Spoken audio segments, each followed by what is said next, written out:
So is surrogacy right for me? That may be a question you're asking if you're thinking about growing your family in what some would consider an unconventional way. Well, let's talk about it in this episode.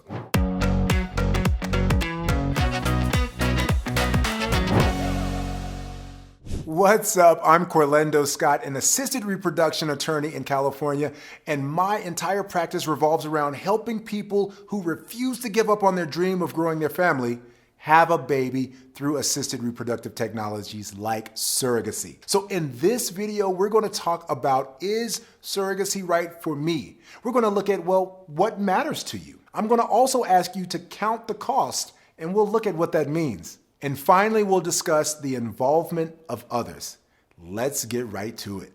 Now, in the past, when couples or individuals ran into fertility issues, the only alternative was adoption or maybe being a foster parent.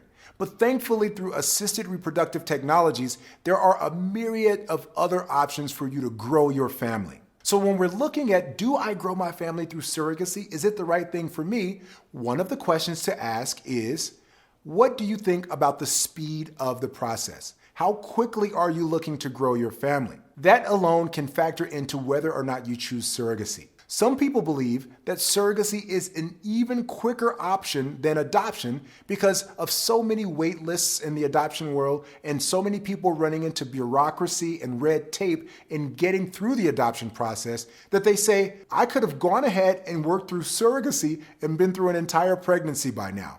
So if speed matters to you, that's something for you to consider. Another thing to consider when I ask what matters to you is genetics. Many people say, well, I like the idea of adoption, but if possible, I'd love to have a child that's genetically related to me. So for instance, let's say there's a couple, an intended mother and intended father, and the intended mother is dealing with fertility issues, and she can't carry a child to term. Well, the intended father and the intended mother could still potentially be genetically the parents of the child if they do a round of IVF and retrieve or harvest eggs from the intended mother and sperm from the intended father, create an embryo, and have a surrogate carry the fetus to full term and birth a beautiful, healthy baby. In that instance, genetics were able to be maintained between the father and the mother and the child. So I ask what matters to you. Also consider, is genetics important to you? Because assisted reproductive technologies, especially surrogacy, offers you options. Now let's also count the cost. Well, what do you mean by that, Corlendos? Well, let's look at it. Now there's several elements of what I call the costs.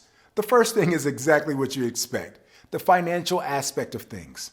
There is a price tag associated with going through assisted reproduction and going through surrogacy in particular. So you want to do your research and find out what it might cost you working with an agency or not working with an agency, how much it costs for the medical procedures, what it costs to work with your attorney and the surrogate's attorney, what it costs to do the psychological evaluations. You definitely want to get a grasp on the financial aspects of surrogacy. And if you haven't already subscribed to my channel, make sure you hit the button below, subscribe, and go back and watch the video that I did on how much does the surrogacy process cost. Now, in addition to the bottom line, so to speak, the budget and the finances, there's also other costs. There's medical risks and psychological risks involved in the process. If you're going to do a round of IVF in preparation to prepare embryos for a surrogate to carry, you have to know what are the medical risks of undertaking the IVF process. Even if you're not, you want to know what the medical risks involve for your surrogate so that you're fully informed. You also want to consider another set of costs, and that's the legal costs. Now, when I say legal costs, yeah, it does cost to hire an attorney to help you get through the legal process of surrogacy. But when I say the legal costs here, I'm really referring to what it takes to be deemed the legal parent. There is a process that you must go through in order to be rightfully declared the parents through surrogacy. And yes, it'll vary depending on where you're doing the process, if you're abroad or if you're in the US, and even within the US, depending on what state you're in. But regardless, there's a process, and that process requires your time, your energy, your effort, and of course, a financial component to hire an attorney to help you with that. So those are the legal costs. You also have the mental and psychological component of things. You know, assisted reproduction is fairly new in the sense of technology and medicine. But what you have to consider is many people who enter into the process enter into it not thinking that this is where they would be when they wanted to grow their family. There's often what I like to call sort of a reality check, where parents find themselves saying, hey, we didn't think that this is what it would take for us to grow our family, but we're determined to grow our family, and if this is what it takes, let's do it. For some people, it is as easy as what I just said, and they're over it, they're jumping into the process. For some people, it takes a little more time to come to terms or to come to grips with the fact that we're working with a surrogate to have our child. So don't downplay the psychological and emotional cost of going through surrogacy. I often advise clients, intended parents that is, to do a round of counseling. Talk to a mental health professional and just talk through the components of the psychological effects of doing surrogacy. You'd be surprised at how many things a mental health professional can help you work through that you may or may not even have considered when thinking about doing surrogacy. Finally, there's an additional cost that I call time. Now, I referred earlier to how quickly you want to do the process, and I said, well, you may want to do it because it may be quicker than adoption. However, I have seen some surrogacy journeys last over a year and a half, even up to 2 years. And there's no one reason why something like that would happen. It could be due to a miscarriage and starting all over. It could be due to it taking a lot of time in each of the parties' schedules to get on the same schedule to start the process. It even could be because we have to address a medical issue with the surrogate before she's on track to go back and start the process again. But for whatever reason, you have to think about the time component and talk to your professionals. Find out when you're working with a surrogate, will she be medically cleared in X amount of time? And if she isn't, should I match with another surrogate or should I wait for her? Many of my intended parents say, I want to work with this woman. I have grown fond of her and I trust her with the most precious thing in my possession. So if we have to wait for a while she recovers from something, I'll wait and we'll work with her. So whatever the issue is, just know that there's also a time cost involved and you have to be willing to foot that cost. Before I talk about the last thing, which is the involvement of others, do me a quick favor. If you're getting anything out of these videos, go ahead and subscribe below. Also, there's a little button right beside the subscribe button. That's a bell. Click that bell and that way you'll get notified whenever I launch new videos. I want to make sure you don't miss anything. Now let's wrap up talking about the involvement of other people. Well, you've probably heard the saying, it takes a village to raise a child. Well, let me tell you, if it takes a village to raise a child, I assure you it takes probably a double-sized village to have a child through assisted reproduction, especially surrogacy. So if you're the kind of person that doesn't like anyone else in your business, surrogacy may not be right for you because it takes a community to get to that beautiful outcome of going home, leaving the hospital with a beautiful baby. And here are the people who are going to be involved in your village. Many times you'll have an agency involved. An agency is a company that matches you with a potential surrogate or gives you options of surrogates to choose from.